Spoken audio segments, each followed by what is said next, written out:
Dios. 10. Vamos a retomar donde dejamos la clase pasada.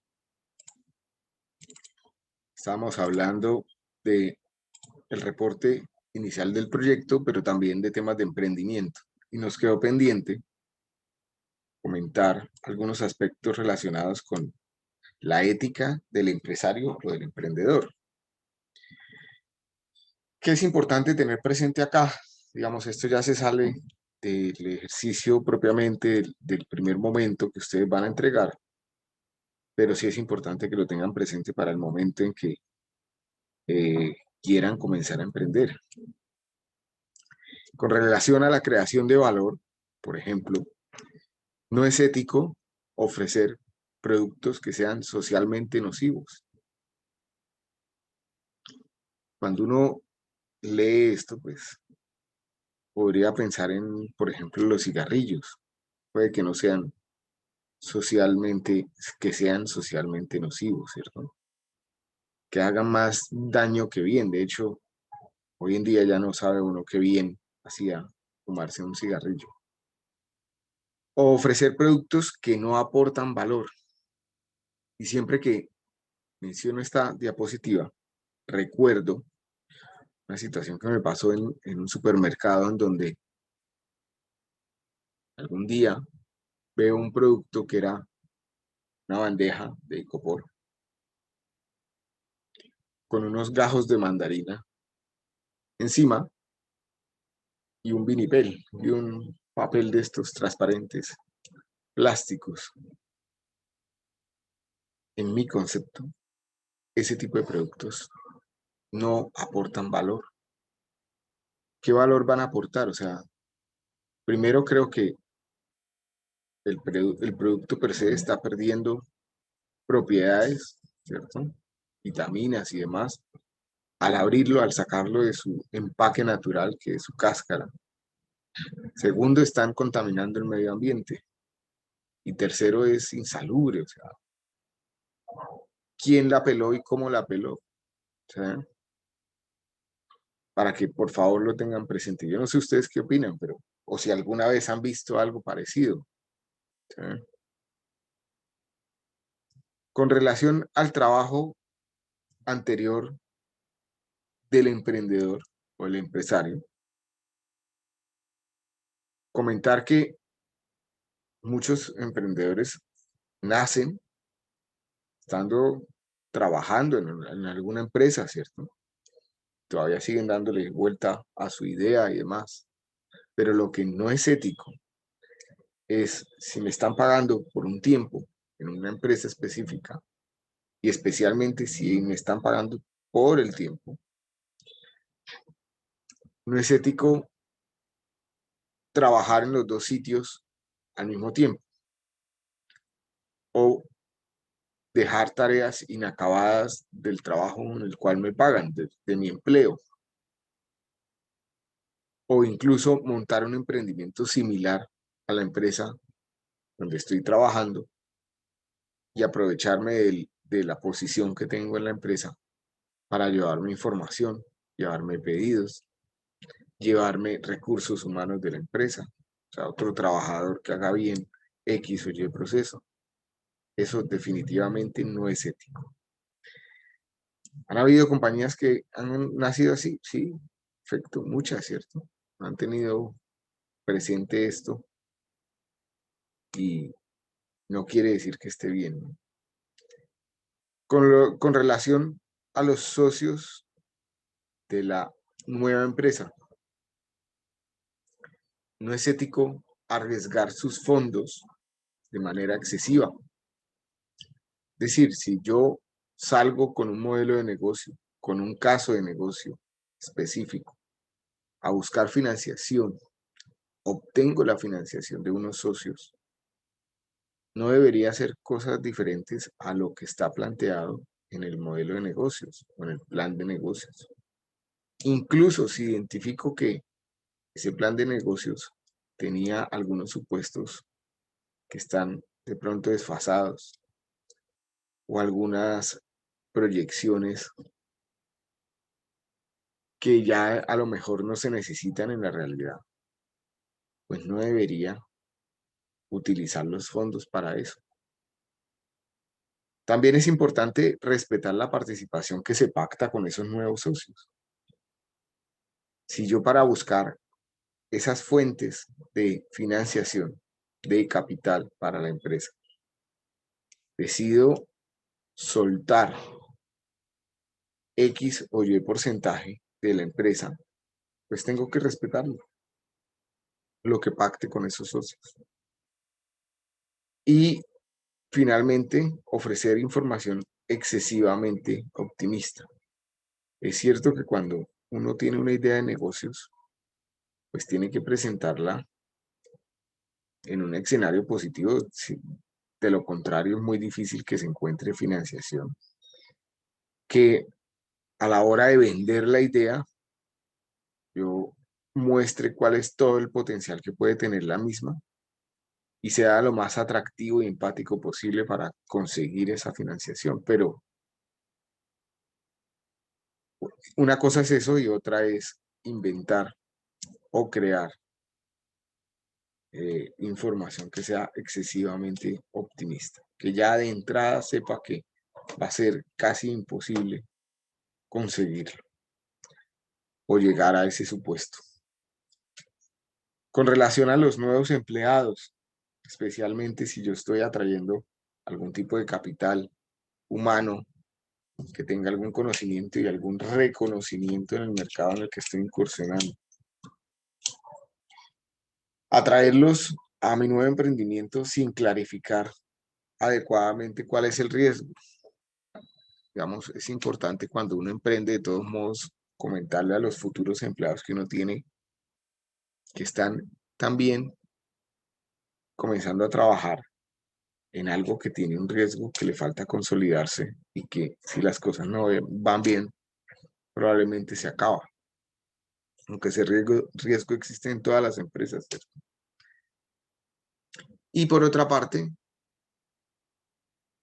respetar la participación también de los empleados. Muchas empresas, para atraer capital humano con mucha experiencia, específico, con un conocimiento X, pues recurre a no solo pactar un salario, sino comenzar a pactar participaciones de la empresa, es decir, porcentajes de, del valor de la empresa, acciones, en otras palabras. No respetar esa participación, pues tampoco sería ético.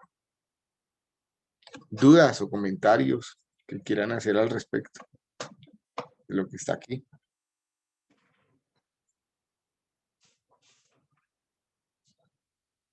¿Alguno?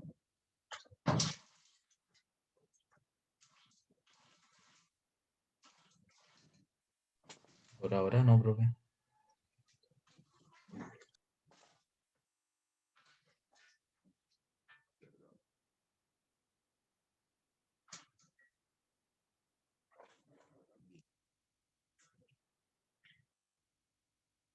Si no hay dudas, entonces comencemos un nuevo tema. Hablemos de interés y de las diferentes formas de expresarlo, de convertir, cómo se convierte en sus tasas, etcétera.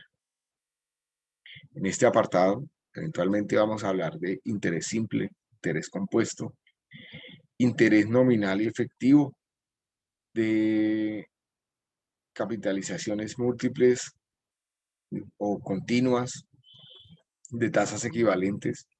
Incluso por acá no está, pero también vamos a hablar de interés real e interés corriente.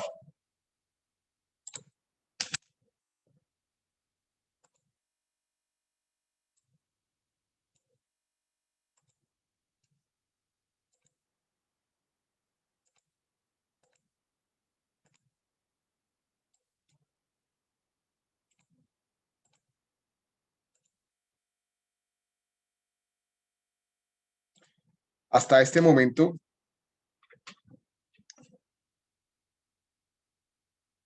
se ha comentado que el dinero tiene valor en el tiempo y que ese concepto del valor en el tiempo que tiene el dinero afecta a todos los actores económicos, ¿cierto? A los consumidores, a los ahorradores y a los inversionistas, especuladores o empresarios. Ya vimos, por ejemplo, que para los consumidores los afecta a través de la inflación, porque van perdiendo capacidad de consumo de un periodo a otro, y que esa inflación se representa en términos de interés. A los ahorradores, al igual que los consumidores, los afecta la inflación, pero lo que busca el ahorrador es blindarse de eso y que su dinero no pierda capacidad de consumo. Y para eso está pendiente siempre de las tasas de captación, que deben ser superiores a la inflación, las cuales también son un interés. Y a los inversionistas y especuladores y demás, al igual que los anteriores, pues los afectan las tasas de inflación, de captación, pero también están pendientes de cuánto valen los recursos que ellos necesitan para invertir, ya sea que esos recursos provengan de patrimonio o de deuda. Si vienen de patrimonio, estamos hablando de costo de oportunidad, que al fin y al cabo es un interés. O si viene de deuda, estamos hablando de unas tasas de colocación, que también es un interés. Por lo tanto, el valor del dinero en el tiempo, la rentabilidad y el costo de capital se expresan en términos de interés. Y es necesario, pues, profundizar en este concepto. Hemos comentado también que alguna definición ya de interés, ¿cierto? Hemos dicho que el interés es la manifestación del dinero, del valor del dinero en el tiempo. O hemos definido el interés como el cambio porcentual del valor de una suma de dinero en el tiempo, que es lo mismo. Pero podemos expresar también el interés como el pago que se hace por el uso de recursos de capital, es decir, por el uso de dinero, a los proveedores de ese capital, ya sea deuda o patrimonio, o como el costo de oportunidad en que incurre un agente económico, normalmente un inversionista, para ceder sus recursos de capital o por no disponer de dichos recursos para ejecutar un proyecto. Hasta acá, digamos, lo mismo que hemos comentado ya.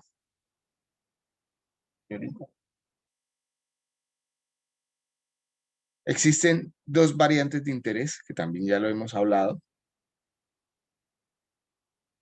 que son el interés que se paga cuando pido prestado un dinero y el interés que se gana cuando decido ahorrarlo o invertirlo.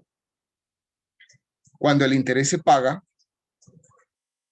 una persona o una organización pide prestado dinero, obtiene un préstamo y debe al final pues pagar una cantidad mayor. El interés se gana cuando una persona o una organización ahorra, invierte o presta dinero y recibe una cantidad mayor.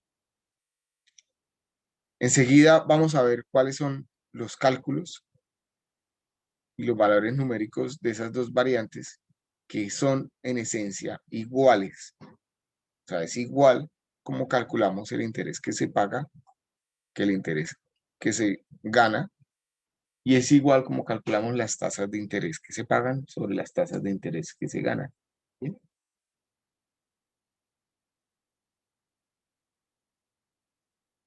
Perdón, regáleme un minuto.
Entonces miremos cómo son los cálculos cuando el interés se paga o cuando el interés se gana.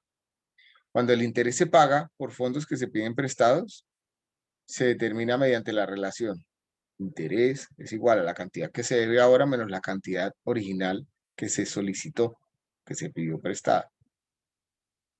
Si queremos calcular la tasa de interés, sería el interés acumulado por unidad de tiempo, es decir, el interés que se paga acumulado por unidad de tiempo sobre la suma original prestada por un 100%. Para que esta tasa de interés quede correctamente estipulada o definida, siempre es importante comentar cuál es el periodo de interés, que es la unidad de tiempo de la tasa. Entonces, si el interés si la transacción, por ejemplo, duró un mes, el interés acumulado por unidad de tiempo sobre la suma original por el 100% me daría una tasa mensual. Mientras que si la transacción dura un año, sería una tasa de interés anual. Esto es importante que lo tengan presente. No es lo mismo un 3% mensual que un 3% anual. Por otra parte, si hablamos desde la perspectiva del ahorrador, del prestamista o del inversionista, el interés ganado es la cantidad final que se tiene menos la cantidad original que se prestó o que se invirtió. De manera similar, para calcular la tasa de rentabilidad o de rendimiento, sería igual al interés acumulado por unidad de tiempo sobre la cantidad original invertida por un 100%. Y esto también es necesario acompañarlo del periodo de la tasa. Entonces, hasta acá, cuando hablamos de tasa de interés pagada, estamos hablando de una situación en la que hay un prestatario, de que hay alguien prestando dinero, solicitando un préstamo. Y cuando hablamos de tasa de retorno ganada, nos estamos refiriendo más al caso de un inversionista. Hagamos algunos ejercicios. Por favor, todos tengan a la mano una calculadora y comenzamos a analizar. El primero dice, un empleado de Ingeco Civil Limitada solicita un préstamo de 10.000. Podemos suponer que son 10.000 pesos, 10.000 dólares, 10.000 bitcoins. Bueno, pongámoslo, cualquier unidad monetaria. Lo solicita el 1 de mayo y debe pagar un total de 10.700, exactamente un año después. Determinen el interés y la tasa de interés. ¿De cuánto es el interés?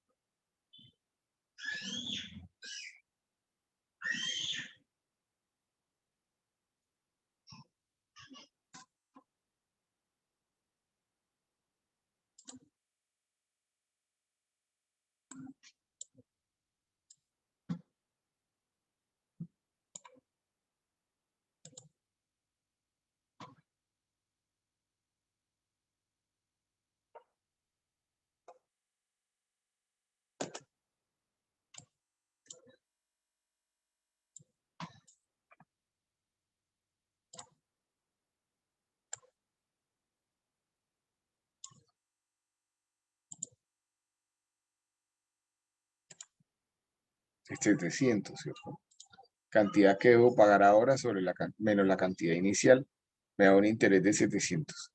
Y la tasa de interés,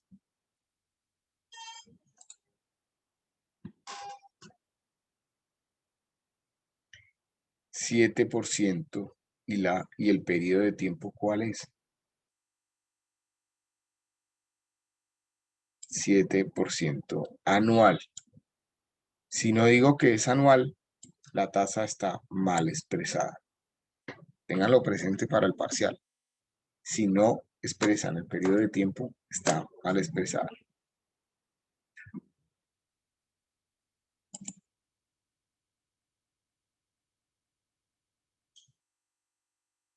Lava las manos.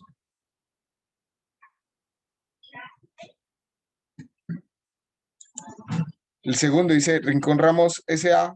tiene planes de solicitar un préstamo bancario de 20.000, pongamos dólares, durante un año al 9% de interés para adquirir un equipo nuevo de compactación. Calculen el interés y calculen la cantidad que debe pagar después de un año. ¿De cuánto les da el interés?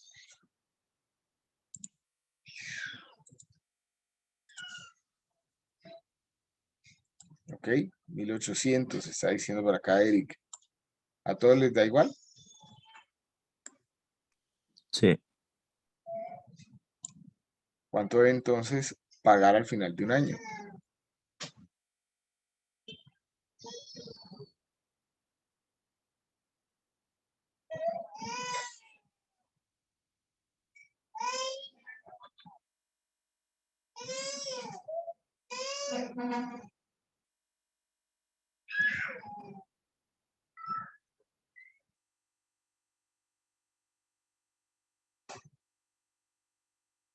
¿Cuánto? 21.800. Muy bien. Finalmente, calculen la cantidad depositada hace un año si ahora tienen 1.000 a una tasa del 5% anual y determinen la cantidad por intereses ganados durante ese periodo.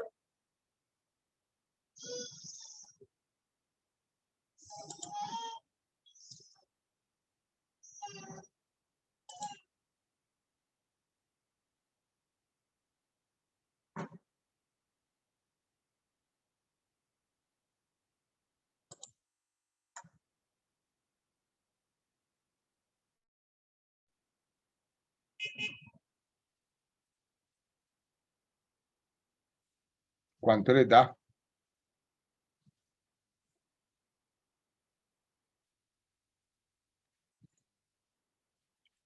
¿Ahí me escuchan bien? Sí, profe. Profe, una pregunta. En el anterior punto era coger 1.800 y multiplicarlo por 12. No, no, no. Era 1.800 es la totalidad del interés durante la transacción, es decir, durante todo el año. Por eso, y la cantidad, y después dice calcule la cantidad total de vida después de un año. Pues es la cantidad que pidió prestada más el interés generada durante el año. Serían 21.800. Vale, profe, gracias.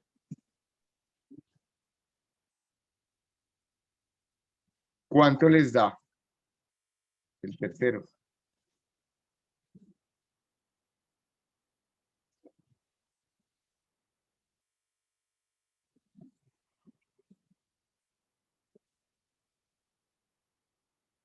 $952,38. ¿A todos les da igual?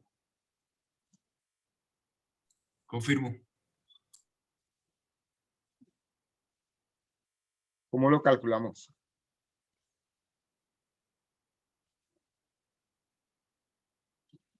Pues 1.000 sería el 105% del total.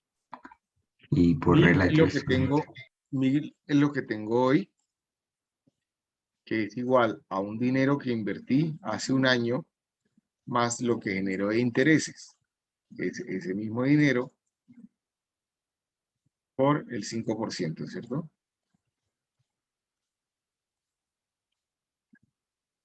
Es decir, que si despejo mi X, que es la cantidad que invertí hace un año, sería igual a 1.000 sobre 1 más 0,05. Y eso pues me da mis 940 y ¿qué? 2,38. Es decir, ¿cuánto era que nos daba? ¿Si era eso?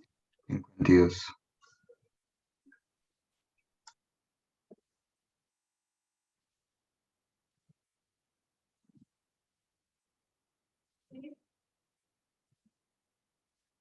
Gracias. 952,38.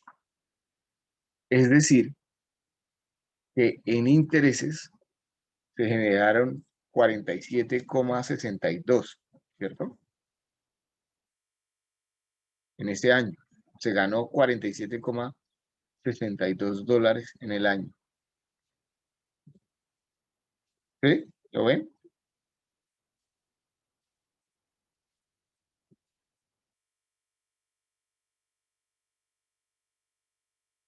Este último ejercicio nos permite recordar algo que ya habíamos hablado anteriormente, que era el tema de las equivalencias. ¿Se acuerdan cuando hicimos el ejercicio del hoy, el mañana y que tengo una estructura conocida? Ya habíamos comenzado a hablar de equivalencia. Recordemos que una equivalencia económica implica, por ejemplo, que con una tasa de interés del 6% anual, y tengo hoy una cantidad de 100 dólares, a esa misma tasa equivalía 94,34 dólares hace un año. O mejor dicho, lo que puedo consumir hoy con 100 dólares es lo mismo que podía consumir hace un año con 94,34 dólares si la inflación hubiera sido del 6%. Esa sería mi equivalencia, sí y solo sí, a una tasa del 6% de interés. Acá estamos hablando de inflación, que al fin y al cabo es una tasa de interés, ¿cierto? De la misma manera, voy a requerir 106 dólares dentro de un año para adquirir lo mismo que hoy con 100 dólares, si la tasa es del 6%. ¿Sí? Creo que se acabaron. Perdón, un segundo.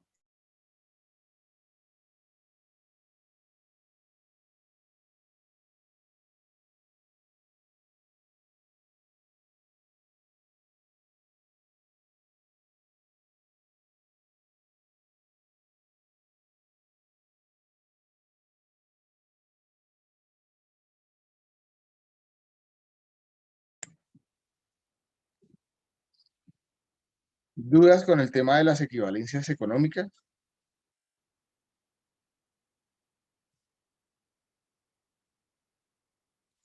No, profe. Vale, hagamos unos ejercicios rápidos entonces de equivalencias. Dice Rojas Leal S.A. fabrica ladrillos para la constructora MP a través de distribuidores particulares. En general, los ladrillos se almacenan un año y se agrega un 5% anual de costo para cubrir el cargo de manejo de inventario para el dueño del contrato de distribución y de inflación proyectada. Suponga que usted es el dueño de las instalaciones de Rojas Leal S.A., ubicadas en el centro de la ciudad. Realice los cálculos necesarios con una tasa de interés del 5% anual para demostrar cuáles de las siguientes declaraciones referentes con los costos a los costos de los ladrillos son verdaderas y cuáles son falsas. Primera, dice la cantidad de 98 dólares en ladrillos hoy equivale a un costo de 105,6 un año después. ¿Verdadero o falso?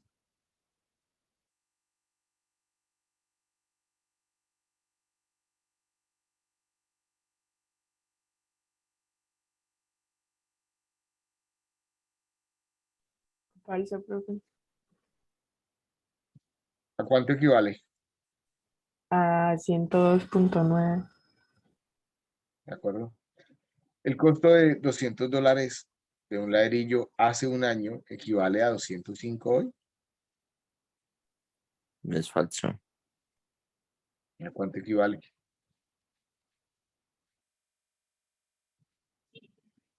210. 210, correcto. Un costo de 38 dólares en ladrillos ahora equivale a 39,9 un año después. Verdadero, profe. Un costo de 3.000 ahora equivale a 2.887,14 hace un año.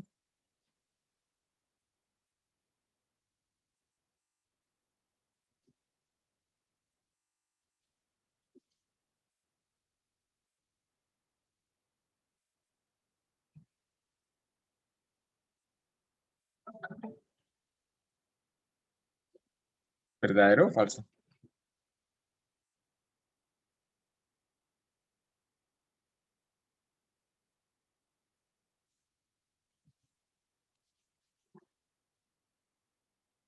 Andrés, falso, dices. ¿Cuánto equivale entonces? Daniel, A 3031.49. do- hace un año, ¿no? No dentro de un año, sino hace un año. 2850. Ok. El cargo por manejo de inventario acumulado en un año sobre una inversión de ladrillos que tiene un valor de $2000 es de $100. ¿Verdadero o falso?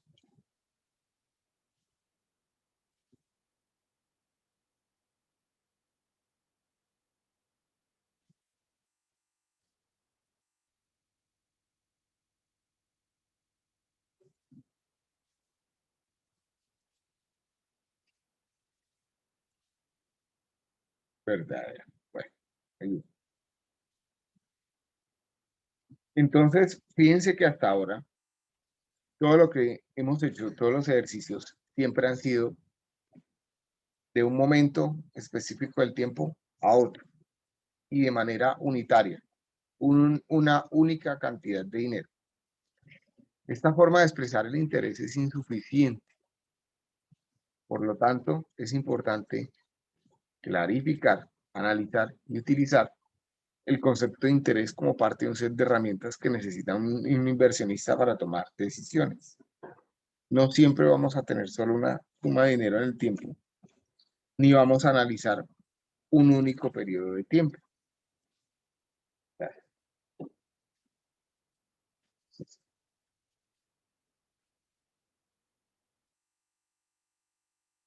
Por lo tanto, vamos a comenzar a definir algunos aspectos del interés, como son el interés simple, diferentes formas de interés como son interés simple y compuesto, interés corriente, interés real, interés nominal y efectivo, de capitalización discreta y de capitalización continua y tasa sucesiva.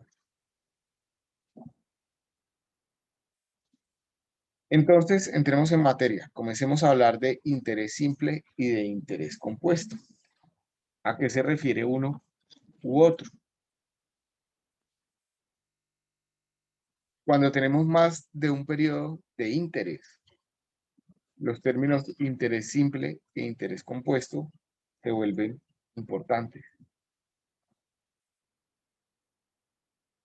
Si queremos entonces a comenzar a definir qué es interés simple. Definimos interés simple como aquel interés que se aplica solamente al capital inicial que no está amortizado, es decir, a lo que conocemos como principal.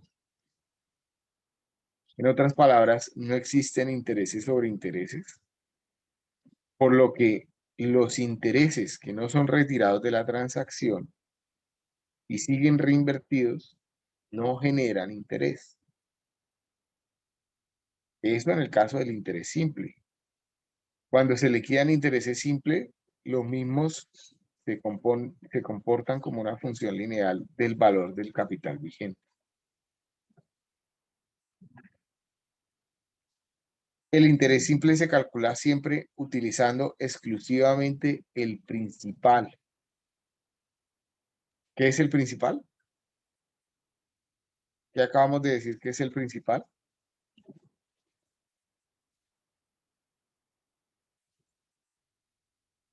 El capital no amortizado. El capital inicial que no ha sido amortizado. ¿Y a qué se refieren con amortización?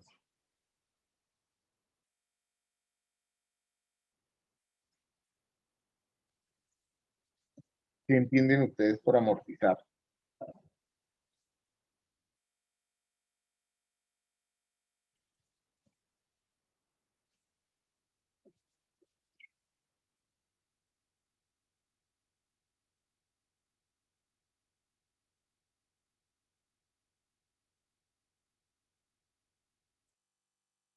que haya sido reinvertido.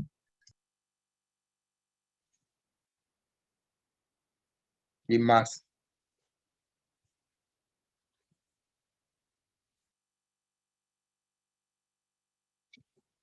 Cuando amortizamos un capital, por ejemplo, que nos prestan, cuando de alguna manera ya vamos pagando ese valor, ya vamos devolviendo ese valor prestado. Recuerden que una cosa es el capital que me prestan y otra cosa es el interés. Pero en todos estos ejercicios, por ahora, todos los que vamos a realizar de interés, el capital no se amortiza. Es decir, vamos a explicar todo el concepto de interés con ejercicios tipo bullet, que son, yo coloco un capital inicial, se genera X periodos de rentabilidad o de interés y al final obtengo ese capital inicial o pago ese capital inicial más todo lo que generó de interés. Cuando comencemos a hablar de matemáticas financieras, vamos a comenzar a hablar de amortización, es decir, vamos a hacer pagos parciales del capital que está prestado. Y es como se comporta en los instrumentos financieros con más regularidad, ¿cierto? Los pagos parciales a los créditos. O sea, muy raro encontrar que me presten un dinero y me digan, devuélvame todo dentro de un año más el interés. Eso ocurre cuando yo presto el dinero a un CDT, por ejemplo, a un banco a través de un CDT. Entonces, retomando, el interés simple se calcula utilizando exclusivamente el principal, es decir, ese dinero inicial que se pidió prestado o que invertí, e ignorando cualquier interés generado en los periodos de interés precedentes. Por lo tanto, el interés simple total durante varios periodos se calcula con la ecuación que ustedes están viendo en azul, que es igual al principal por el número de periodos por la tasa de interés. Y es importante a la hora de aplicar esta ecuación que tenemos acá, que matemáticamente es muy sencilla, pues que si los periodos que yo tengo acá, cuando digo número de periodos, son mensuales, pues la tasa de interés tengo que expresarla en meses. Si son bimestrales, pues la tasa en bimestres. Si son anuales, pues las tasas anuales. Si son diarios, tasas diarias. Es decir, tiene que ser coherente la tasa con el periodo de análisis. Y siempre colocamos en las ecuaciones de ingeniería económica las tasas de interés en forma decimal, no en forma porcentual, para que lo tengan presente. Hagamos un ejercicio. Dice Moro Martínez SAS otorgó un préstamo a un miembro del personal de ingeniería para que éste adquiera un computador. El préstamo asciende a 5 millones de pesos por 3 años con un interés simple del 8% anual. ¿Cuánto debe pagar el ingeniero al final de los 3 años? Para esto podemos tabular los resultados.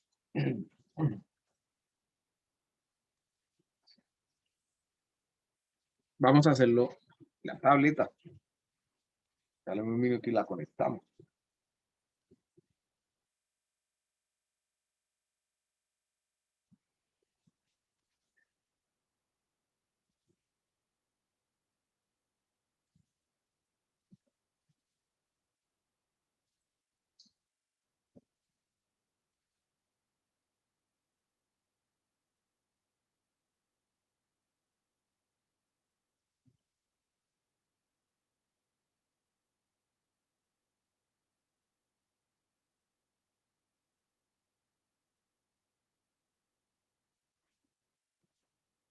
Entonces, recuérdenme por favor las condiciones de la transacción. Tenemos un principal de ¿cuánto? 5 millones.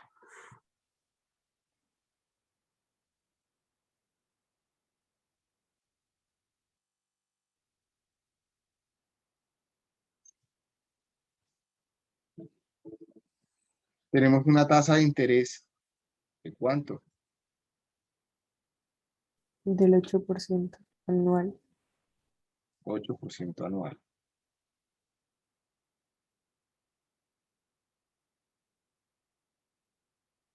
Y tenemos cuánto dura la transacción. 3 años. 3 años, listo. Entonces, si tabulamos los resultados,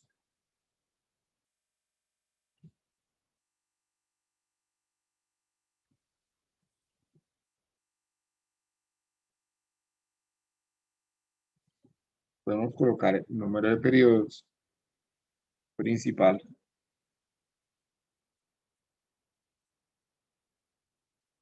interés y el total a pagar o el total adeudado.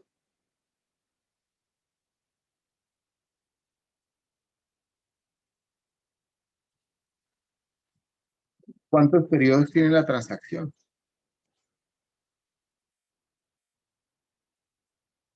3. 3 periodos, sí. Correcto.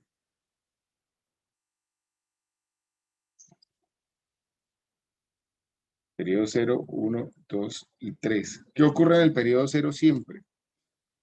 Por favor, todos cada vez que hablen del periodo 0 es el hoy, y hoy asumimos que nos prestaron 5 millones de pesos. No se generaron intereses porque no me lo están especificando así. Por lo que, si hoy mismo decido terminar la transacción, pues tendría que devolverle a mi jefe o al jefe los 5 millones de pesos. ¿Qué pasa al cabo de un año? ¿Me prestan más dinero?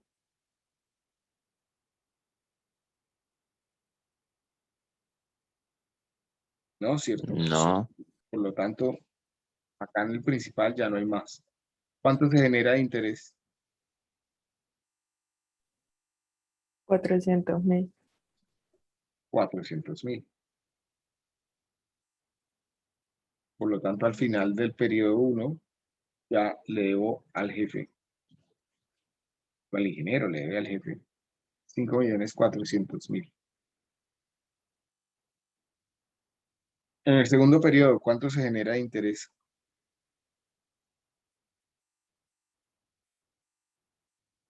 Ahí sería el interés sobre el principal o sobre el que quedó el periodo pasado. Es una buena pregunta, Angélica. ¿Qué entendieron entonces cuando hablábamos de interés simple? Sobre el principal, no se acumulan. Siempre sobre el principal. Por lo tanto, el interés sería 400.000 nuevamente.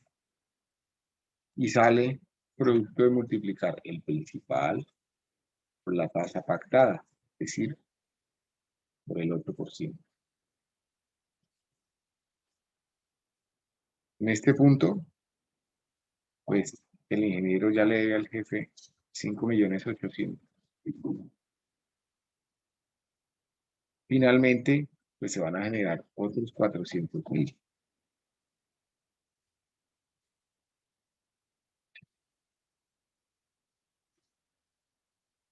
Y voy a tener que pagar 6.200.000.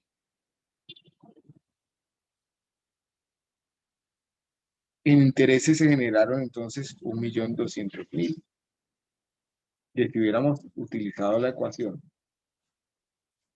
hubiéramos llegado allá, ¿cierto? Interés es igual al principal por el número de periodos por la tasa de interés. Es decir, 5 millones por 3 por 0.08. Eso me daba pues 1.200.000. ¿Dudas del interés simple? De lo que se acaba de hacer.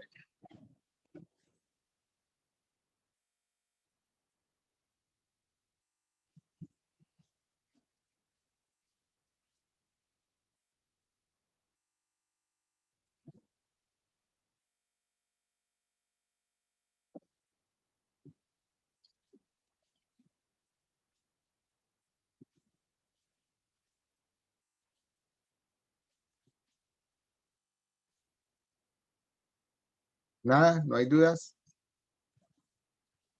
Si no hay dudas, entonces, por favor, ustedes realicen este ejercicio. Supongan ya no que piden prestado dinero, sino que van a invertir, bueno, van a ahorrar realmente en un CDT con plazo de 1 año, un capital de 1 millón de pesos a un interés pactado del 3% trimestral de capitalización simple. ¿Cuánto dinero van a tener al cabo de 1 año? ¿Cuánto dinero se genera de interés y cuánto dinero van a tener al cabo de 1 año?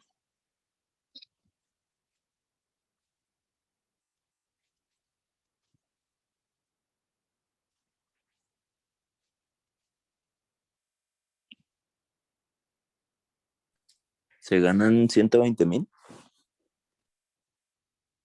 120.000. Por lo tanto, al cabo de 1 año va a tener 1.120.000. ¿A todos les da igual? Sí, sí, señor.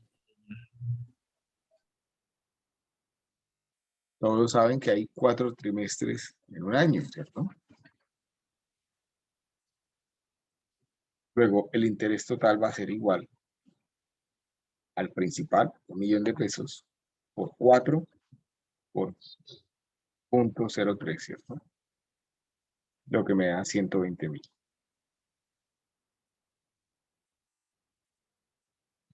Fíjense entonces que cuando estamos hablando de interés simple, los intereses que se van generando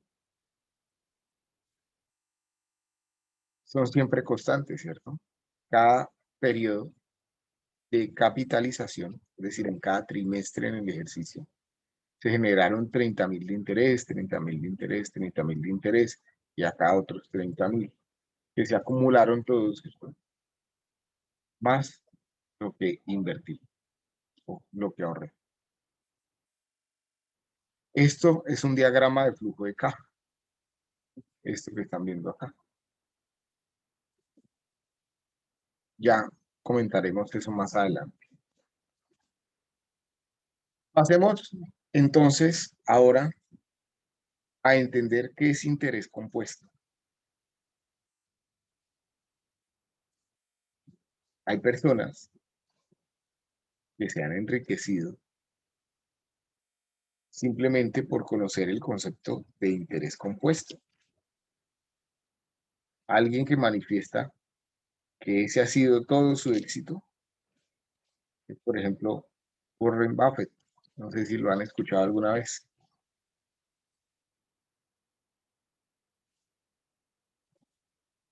¿Ya han escuchado de Warren Buffett?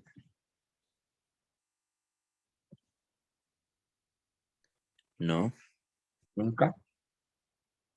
Es un gran inversionista que dice que él lo único que hizo fue aplicar el interés compuesto para enriquecerse. Está dentro de los 10 hombres más ricos del mundo. Y tiene una empresa de inversión que se llama Berkshire Hathaway o algo así. Búsquenlo si quieren. Volvamos al tema. Interés compuesto. Tal como su nombre lo sugiere, bueno, antes de volver al tema, lo que dice Buffett es cierto, pero aparte de aplicar el interés compuesto, pues se necesita muchísimo juicio y fuerza de voluntad para en efecto enriquecerse, ¿cierto? Pero se puede, se puede. Volvamos al tema. Tal como su nombre lo sugiere, el interés compuesto significa que los intereses se aplican no solo sobre el saldo vigente del capital, sino que también se aplican sobre los intereses reinvertidos o capitalizados. En otras palabras, el interés se aplica sobre los saldos de capital y sobre los intereses reinvertidos. Por lo tanto, los intereses que no se retiran de la transacción también generan interés. Si hablamos de inversión, o sea, si volvemos al caso de Buffett, lo que hace es colocar un dinero. Ese dinero comienza a tener una rentabilidad. Esa rentabilidad la reinvierte, o sea, la deja quieta. Se queda trabajando Y esa rentabilidad también genera rentabilidad. Por lo tanto, cada vez el capital es mayor. El interés generado durante cada periodo de interés se calcula sobre el principal, que ya sabemos que es, más el monto total de los intereses acumulados en todos los periodos anteriores. Así, entonces, el interés compuesto es un interés sobre el interés. Y eso solamente refleja pues el efecto del valor del dinero en el tiempo también sobre el interés. Al fin y al cabo es dinero y también ocurre lo mismo, ¿cierto? También genera mayor valor. El interés para un periodo, o sea, antes en el interés simple teníamos una ecuación que me permitía calcular el interés total de la transacción, ¿cierto? Esta que tengo acá. Pero cuando hablamos de interés compuesto, esta ecuación que les estoy mostrando en azul es solo para calcular el interés de un periodo. Entonces, el interés para un periodo es igual al principal más todos los intereses acumulados por la tasa de interés. Hagamos un ejercicio. Dice, un ingeniero solicita a la cooperativa de crédito de la empresa Neira Valdés S.A. un préstamo de 7,5 millones con un interés anual compuesto del 6%. Entonces, un préstamo a un año con un interés del 6% anual compuesto y debemos calcular cuánto se debe al final de 3 años. ¿Cuánto debería pagar el ingeniero que solicita el dinero?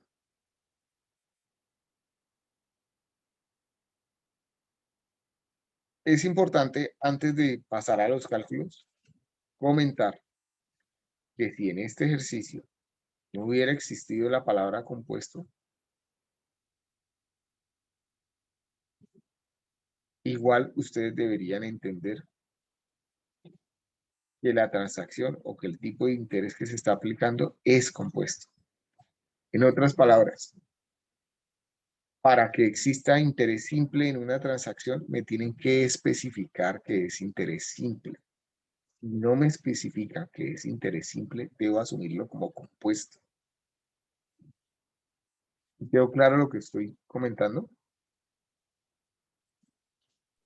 Sí. Listo. Entonces, me voy para la tableta otra vez.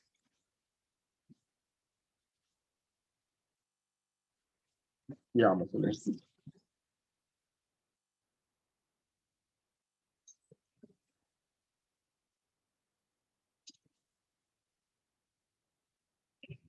Las condiciones de la transacción que acabamos de comentar es un ingeniero pide prestado,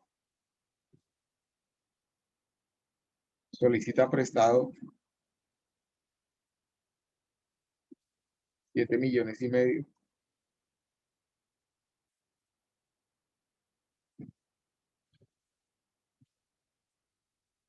a una tasa de interés del 6% anual.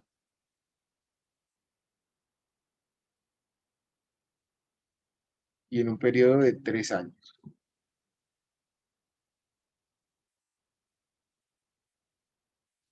Si tabulamos entonces los resultados, podemos tener el número de periodos principal,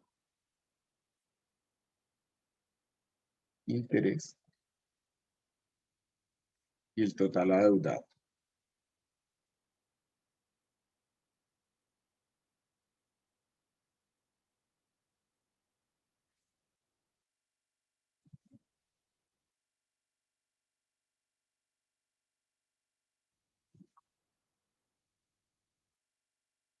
Por acá hay un resultado. 8,900,000. Bueno, vamos a ver si llegamos allá. Tengo entonces 3 periodos, ¿cierto?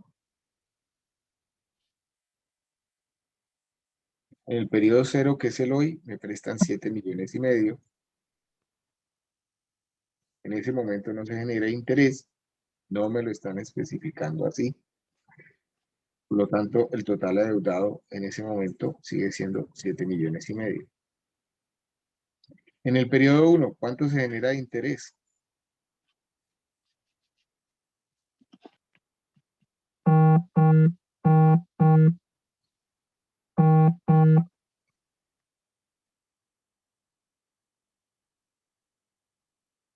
Periodo 1, ¿cuánto generaron de interés? ¿Cuánto se genera? 450.000. ¿450?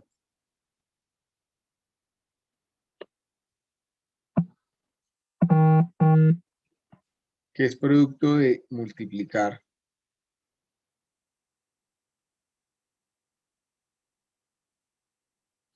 los 7,5 millones por el interés pactado, ¿cierto? Por el 6%.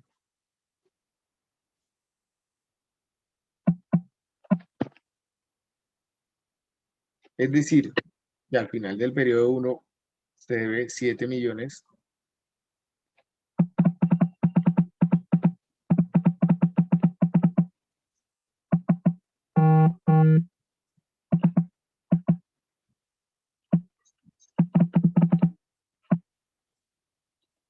$950,000.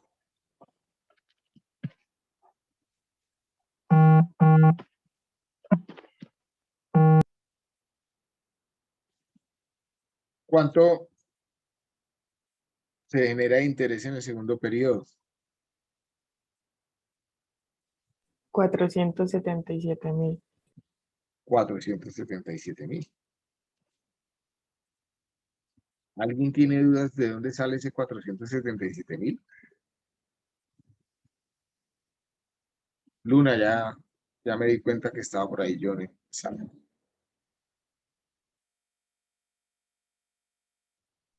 Sí, profe, yo no sé dónde sale 77.000. Pues si bien en el interés simple solo tenía en cuenta el principal, ahora para hallar el interés del siguiente periodo, debo tener en cuenta no solo el principal, ¿cierto? Sino que debo tener en cuenta todos los intereses acumulados a la fecha. Es decir, aquí ya van quedando el principal más los intereses acumulados. Multiplico por la tasa de interés pactada y me da el siguiente interés que se va generando. Es decir, los intereses que permanecieron en la transacción que no se han sacado también generan interés. Hasta ese punto, entonces, ¿cuánto adeudo?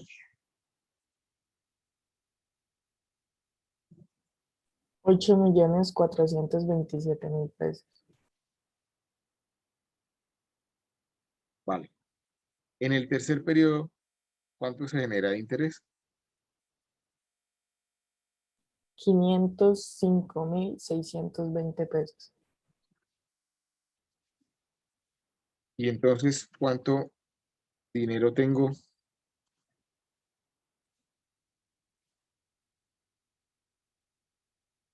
¿Tengo acumulado?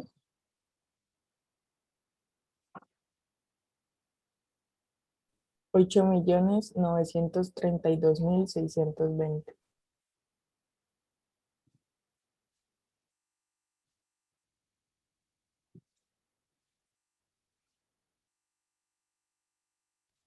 Es decir, perdón.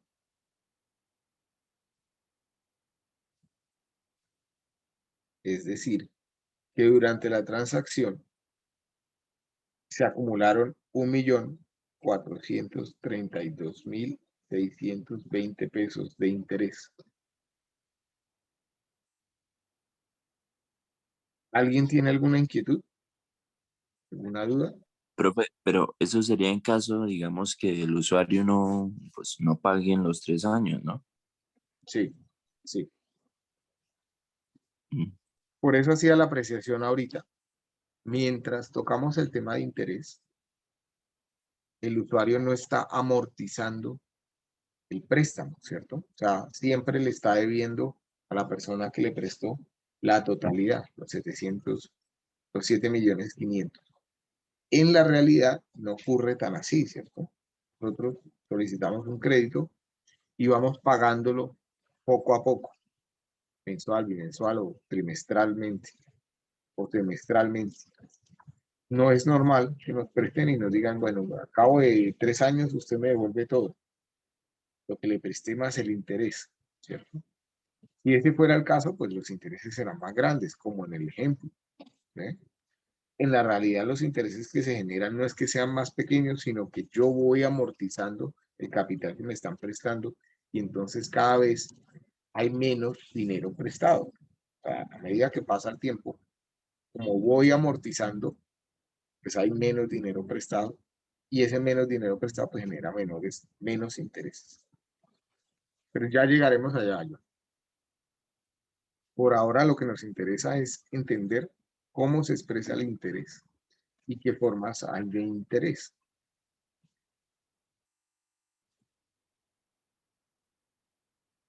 ¿Dudas con el ejercicio que se acaba de hacer?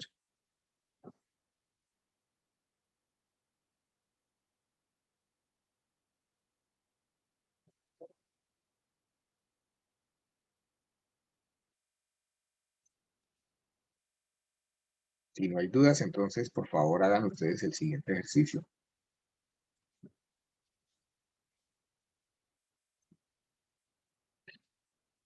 Supongan que van a ahorrar en un CDT con plazo de un año 1.000.000 de pesos con un interés pactado del 9% trimestral. ¿Cuánto dinero tienen al final del año? Por favor, calcúlenlo.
¿Cuánto les da?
$1.411.581, me está diciendo por acá Angélica. Eric, 13.032.100. Eric, por favor, revisa los cálculos. Está muy grande.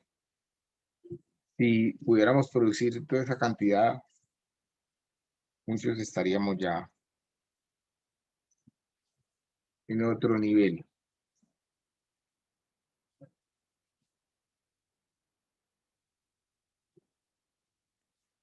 Andrés, 1.411.000. John, bueno, por favor tengan la respuesta ya con ustedes. Síganla continuando. Es 1.411.581. Fíjense, si analizamos el diagrama de flujo de caja, cuando tenemos interés compuesto, pues que los intereses de un periodo de capitalización al otro van aumentando, ¿cierto? Porque esos intereses se van capitalizando, se van reinvirtiendo y van generando mayor interés. Puedo llegar a esta cifra, 1.411.581, de manera inmediata utilizando la ecuación que tengo acá. Cantidad adeudada total después de cierta cantidad de periodos es igual al principal por 1 más la tasa de interés elevado al número de periodos de capitalización. O lo que es lo mismo, para colocarlo en los mismos términos que hemos hablado hasta acá, capital futuro, que hemos hablado antes, es igual al capital presente por 1 más el interés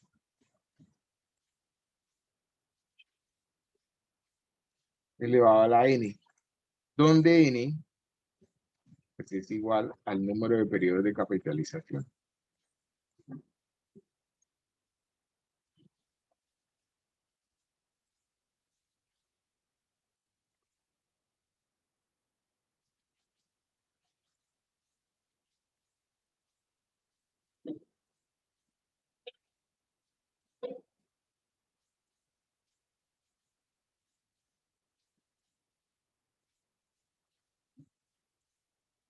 ¿Sí les da?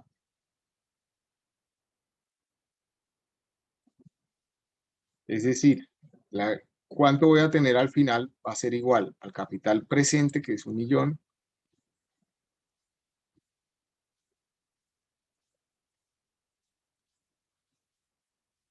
por 1 más la tasa de interés pactada, 0,09, elevado al número de periodos de composición o de capitalización. Tengo 4 trimestres y la tasa es trimestral. Y la transacción dura 1 año.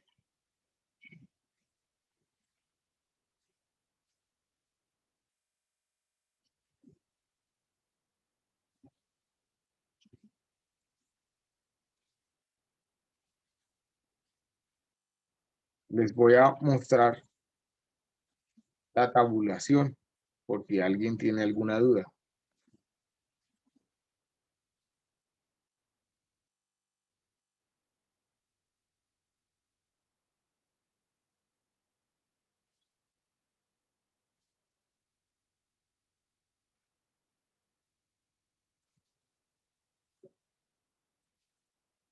Entonces, fíjense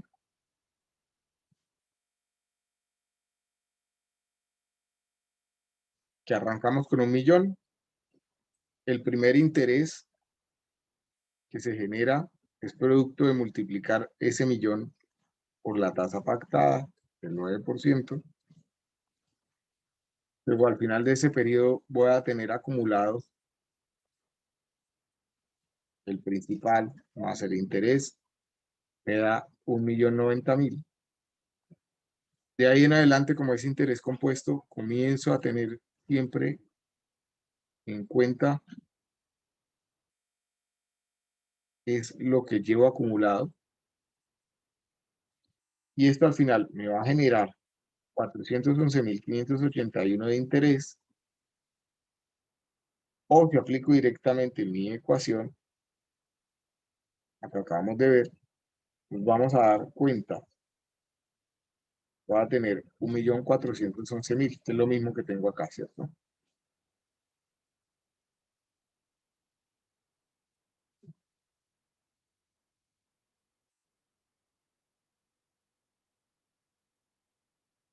Luego, si quiero conocer cuáles son los intereses aplicando la ecuación, pues tengo que tener presente que los intereses generados, como ya lo vimos en las ecuaciones básicas, son el capital que tengo al final menos el capital inicial.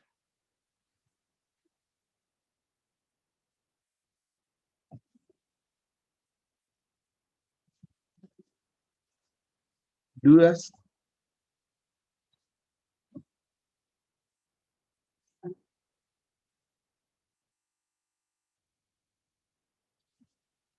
¿Dudas?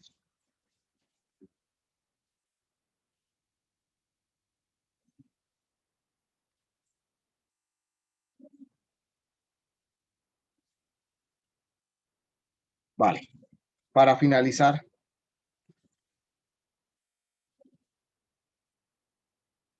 comentarles que existe una regla que de alguna manera nos puede ayudar a muy rápidamente hacer cálculos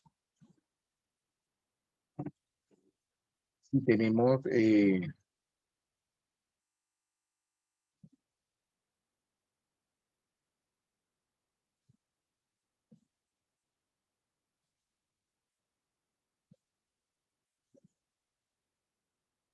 estimar algún aspecto en algún momento. Y es la regla del 72. A veces resulta útil calcular muy rápidamente cuál es la cantidad de años o de periodos o cuál sería la tasa de interés que requiero para duplicar una cantidad de dinero específica. Para calcular ya sea la tasa o el número de periodos que requiero, dado uno de los valores conocidos, pues se puede aplicar la regla del 72 para tasas de interés compuesto. La regla del 72 no es exacta, es aproximada, luego no sirve para un parcial,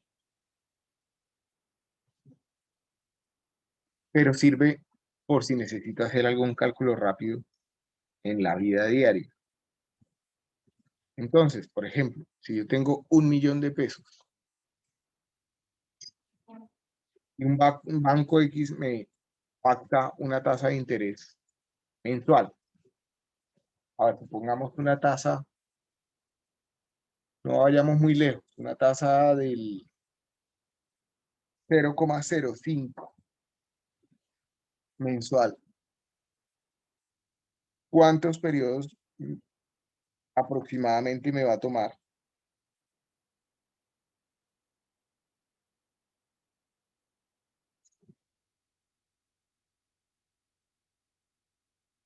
¿Cuántos periodos me va a tomar duplicar ese 1.000.000 de pesos?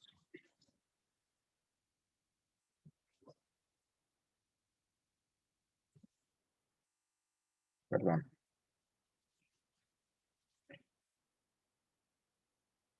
Pues puedo hacer muy rápidamente. Si ya conozco la tasa,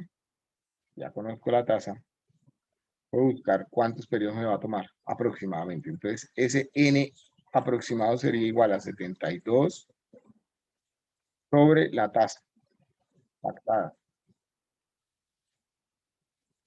Ya sé que estos son meses, pues el n que me va a quedar son mensual. ¿Cuánto me da esto?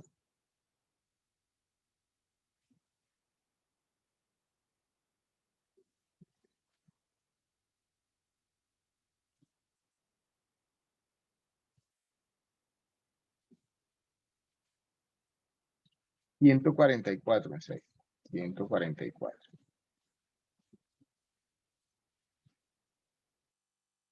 Es decir, más de 10 años, ¿cierto?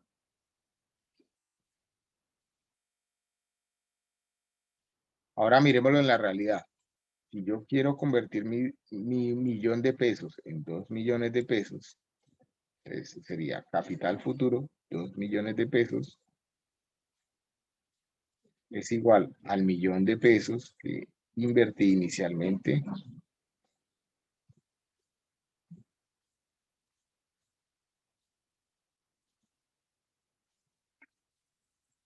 por 1 más el interés, 1 más 0,000 0,5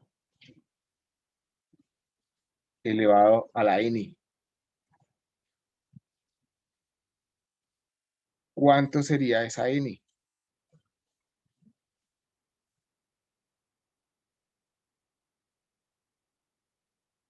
Me tiene que dar un valor similar, ¿cierto?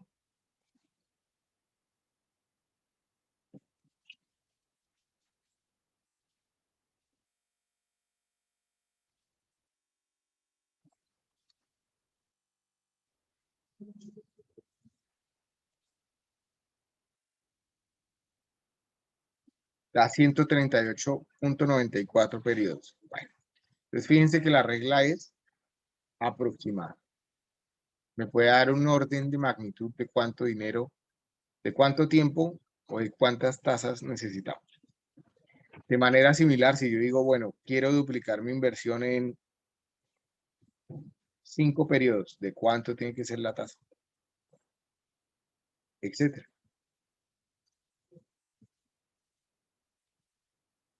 Para el interés simple también existe una regla similar, pero ya no es la del 72, sino la regla del 100. Y la diferencia fundamental acá es que en este caso las respuestas que se obtienen sí son exactas.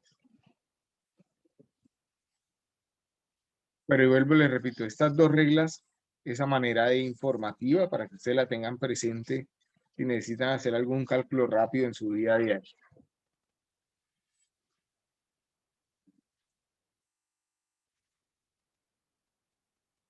¿Dudas o inquietudes? ¿Dudas?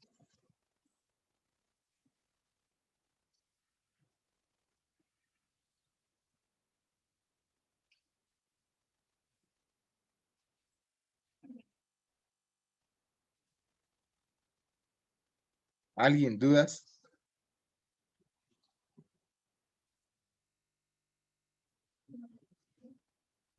No, No, profe, profe. todo claro. Bueno.